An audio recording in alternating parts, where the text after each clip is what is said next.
What's up, guys, and welcome back to Wake Up Entertainment. So, in this video, I want to look at Musa Mseleku. He was once celebrated as the modern face of polygamy in South Africa, considering what he had built. The reality TV Utandones Temple, which was rooted in family love and tradition. But over time, that empire has began, to crumble bit by bit, and it's actually happening in front of everybody. It's really amazing. When you look at Musa Mseleku, he had four wives, was a visionary, a businessman, a leader, and he was showing that polygamy can really be done, with love, respect, and can thrive in modern times, despite all of the rights, that are coming up and everything. He was actually showing that tradition, we can actually keep it. The cracks then began, and it really started right from the start.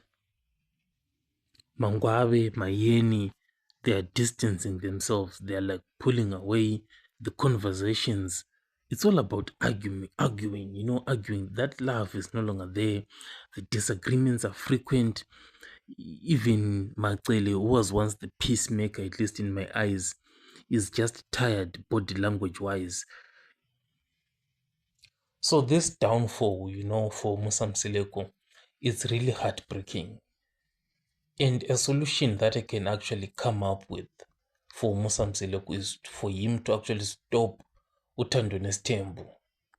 There is no reason for him to keep on publicizing his private life like that. He can't keep on, monetizing his pain, his suffering. It does not make any sense. Health wise, looking at the long run, he just has to stop Utandones Tembo. In the short term, obviously, it's going to be painful stopping that reality TV.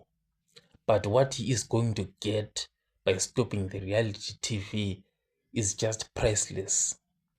Sometimes in life, a person has to know when to stop. When you fail to know when to stop doing something, that's when it just becomes tragic, it becomes a disaster. It happens even in sports. You see these once good athletes, they keep on pushing and pushing themselves. You wonder, like, this guy, can't he just stop? Even in boxing, you just watch this great boxer and they just feel like they are immortal and they can continue fighting, but it comes at a point in time where you have to know when to stop doing something. And this is the right time for Musa Mseleku to stop doing the Utandones Temple show, and he passes the baton stick to other young guys, who are coming up. For me, Musa Mseleku has run his race and he has done well very much. He has entertained the entire nation for 8 good seasons. But now is the time to stop and for him to reflect on what he has achieved and consolidate all his wins. So tell me what you think in the comment section about the heartbreaking downfall of Musa Mseleku. I'll catch you guys on the next one.